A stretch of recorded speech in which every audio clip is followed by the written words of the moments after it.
What's up, guys? How's it? Oh, there's a little breath, huh? Oh, what's up now? Uh-oh. Hold on a second. It's nice and cold outside, folks. Stay flat. Good afternoon, aloha from Florida. I did a little video a couple days ago about the Gleason's map and how the airplane paths and the undersea cables and the autopilots all use the flat earth map, or they make perfect sense on the flat earth map. They don't make any sense at all on the globe, but there's three more. One of them is the time zones. There are many more time zones in the south than in the north, because the south is a much larger area of land. There's also many more constellations in the south than the north, because it's a much larger circuit. Also, the Analema makes a larger path in the south than it does in the north. That is, if you take a picture of the sun every day from the same place on the earth for a year, it'll map out a figure eight in the sky, but the bottom of that figure eight towards the south will be much larger than the top of that figure eight towards the north. So the Analema, the time zones, and the constellations. Those are three more great proofs that the Gleason's map is still by far the best version that we have of our observable objective reality, and everything making perfect common sense. Have a great day. God bless. I don't know if you were aware of this. I didn't know until recently, but did you know 99%? Yes, 99% of our communication is run through underwater sea cables? Yeah. So take a look at this. This is the World Submarine Cable Map. But one thing I wanted to point out to you is, why is there no cables that run from South America to Africa and Africa to Australia? Like from here to here and here to here. And I think I know why. So back to this map. So think of Australia as 1, Africa as 2, and South America as 3.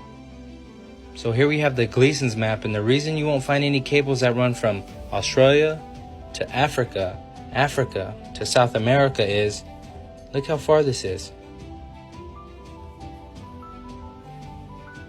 But you're probably thinking to yourself, bro, what about this and this?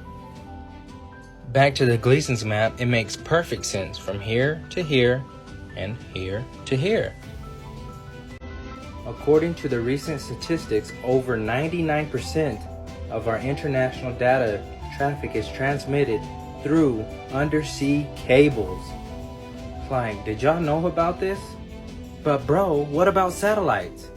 Well, as satellites currently carry just about 1% of global internet traffic, the remaining 99% is carried by undersea cables. Now this next part I found really interesting. This is something we've been hearing about lately. Like,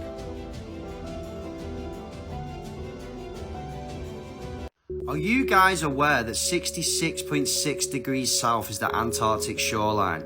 And that is where they did the final experiment.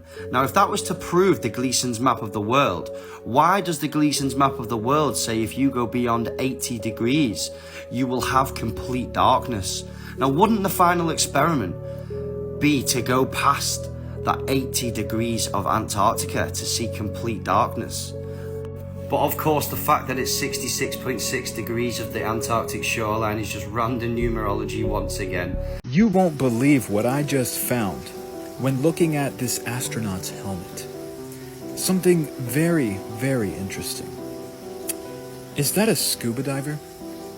Now, can someone tell me why a scuba diver would be in the distant outer space void?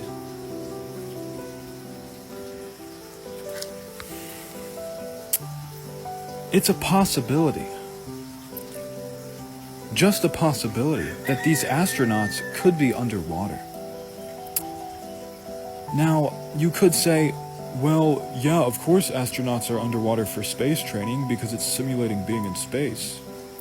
1, have you read the Bible, The Waters Above? And 2, why would there be a scuba diver in outer space? They're not supposed to be training in outer space, it's supposed to be the real thing. So how is being underwater very similar to the real thing? That's just something to ponder on.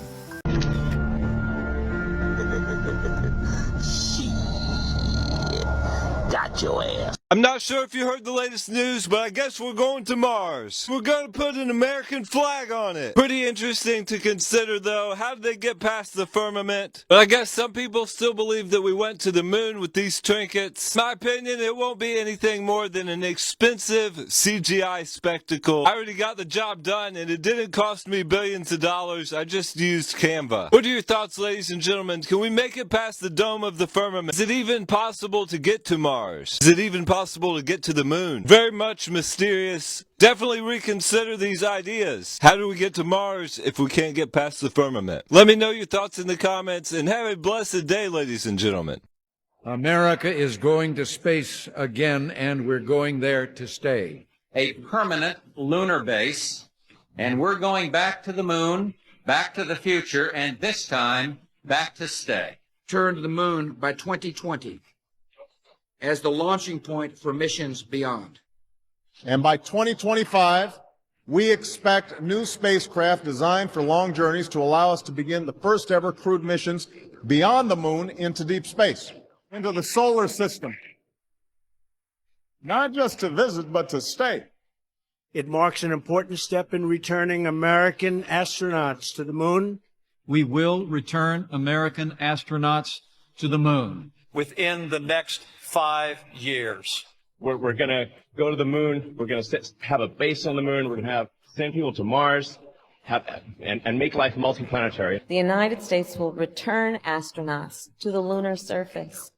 We will establish the first lunar base camp and the first station in lunar orbit. We intend to land an international astronaut on the surface of the moon by the end of the decade. Yeah, sure, Jack. Everybody knows that 95% of the world's internet traffic is from underwater sea cables, don't they? You see, only 1% of the world uses the internet through satellites. See, look, here's a map of all the wires and where they go, right? One thing I want to point out, why is there no cables running from South America to Africa and no cables running straight to Australia? Because on a globe, that seems pretty doable. And then you try and forget the globe for 2 seconds and go to the old Gleason's map that the whole world used to use. Then it starts to make absolute sense as to why there isn't cables running from these places of the world. They're just too far away. But I don't know, it could just be me. Like, this could literally just, I don't know, someone could have an explanation online. The fact checkers might be able to fact check me all the way to the dumpster. I don't know. I just think it's weird that there's no cables running from South America to Africa and no wires running all the way to Australia, considering on the flat earth, the Gleason's map of the world, it just makes clear sense as to the distance of them being apart. And then you see in the top middle right there where there's like shitloads of cables running through the middle right there. That also, to me, on the flat earth map, makes absolute sense right here as to why there would be a ton of wireage. So I'm new to TikTok, but I just am trying to find other people that may agree with me. But I completely love Jesus.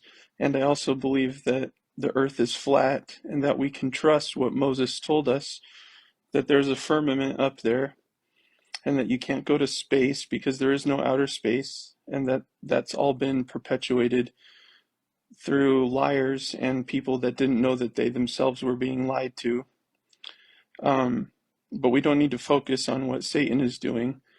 We need to focus on believing what God said he already did and the world, about the world that he actually created. And we shouldn't have this false image of his creation. We learn about God through creation, and all of creation declares the glory of the Lord. And the firmament declares his handiwork. Well, you have to believe Moses when he told you that up there is a firmament and it separates the waters above from the waters below. If we're not living with a consciousness of our home, our earth, for what it actually is, as God revealed to us in his Holy Bible, then we're not going to understand who we are. Our whole mind will be twisted, because that's such a huge foundational question in our identity, is where are we? What is our home? What are these things that my eyes see and my ears hear and my nose smells every day? What is this? And Satan has had a plan to attack the first few sentences of the Bible and make everybody who's ever been curious about the Bible, where are they going to start? The beginning. And they can't get very far because their mind is warped into thinking, oh, this doesn't match with what I've been told. It must be a fairy tale. I can't trust the word of God. And then a lot of people don't get further than that. So it's important to stop feeling ashamed of believing Moses. Jesus quoted Moses and vouched for everything Moses wrote and said. Everything in the Old Testament, Jesus put his seal of approval on it, endorsed it to the infinity power. So let's believe God's actual word about what our earth is and not be ashamed. And let's experience the readjustment and realignment of our consciousness together as we reconcile our thoughts and our experiences for what they actually are and what they can actually reveal about the nature and character of our loving God. God bless you. I'd like to ask everyone to join me, and let's take a moment of silence for the globe. Rest in pieces. Yeah, we can. We can go to a lake and prove it. Okay, this is what makes me think that NASA is lying to me. I remember when I first got born again years ago. I got saved, and I become religious, and I started reading the Bible, and then I read something about the firmament, and I didn't know what it was. That's what the Bible used to call like space, like what's outside. That's what some people say, and the reason why a lot of us don't look more into flat Earth is because when it is brought up, we're fed propaganda. Like for instance, you see like a pancake Earth out of space, then you hear somebody talking about it. That's not what we think. We don't think that. But that's what the image is that's fed, and then they mocking like flat Earth and telling us why. Well, if the Earth was flat, then gravity would pull everything to the center. All this propaganda. Okay, so when I learned about the firmament, I went back. When I heard about the firmament, I went back to the Bible and I said, "Oh yeah, this is what it is." I didn't know what it was, and I remember the Bible saying it's separate the waters from the waters. Then I looked up the word firmament, and I looked up the old word. You got to look up what the old word is and stuff like that. And then I figured out what that was, and then that sent me on my journey because it was hard for me to believe. And then I wasn't believing. I was all conspiracy until I came across this one video of this guy talking about emergency landings, and this is the one thing that tipped me over to believing the flat Earth, and for a few reasons. I remember this older white lady that was talking about racism in America, and she was talking about how our continent is shaped different. Some continents are bigger than what they put in the maps. So she said they mess with the maps and how thing is, and then this guy was talking about emergency landings. He was saying that one time this Asian lady was coming from Asia, I think Taiwan or somewhere, flying to LAX, and she was pregnant, but she was lying about how far along she was. So she got on the plane anyway, and then she started giving birth on the plane.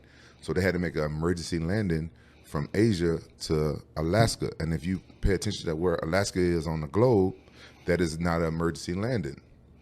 And then his roommate was like, what's going on? He said, man, I can't figure out how this is emergency landing when they're coming from Asia going to LA, and they stopped in Alaska all the way over here. Like, why? How is that an emergency? Why did they stop there?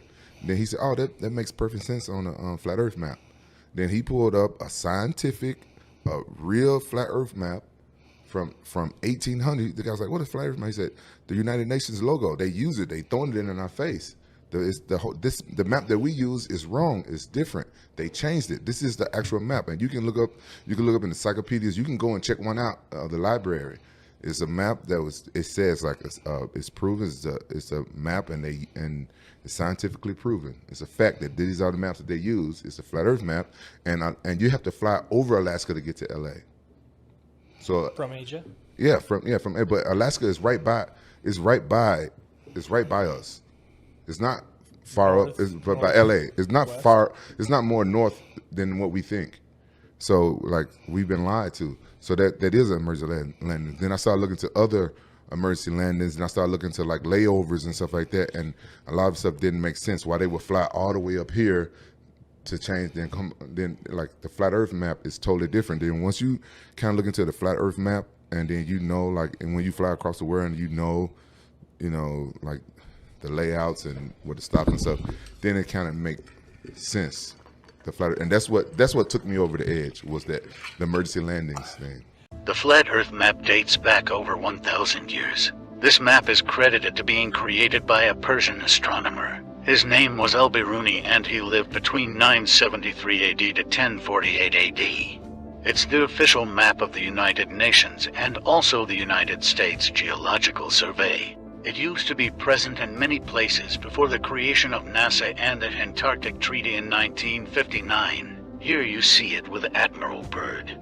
This map has been restored by Dmitry from Russia with suggestions of mine, Eddie Alenkar. Known by my YouTube channel Flat Earth Banjo, I asked Dmitry to include the Bermuda Triangle and Point Nemo, a place deep in the Pacific where NASA buries rockets. Then Robert Tozzi, a professional mapmaker, came along and enhanced the map even more. There are many people now selling this map online, but if you could order it from my online store, I would greatly appreciate it. Visit my online store now and order one of the items. I humbly thank you.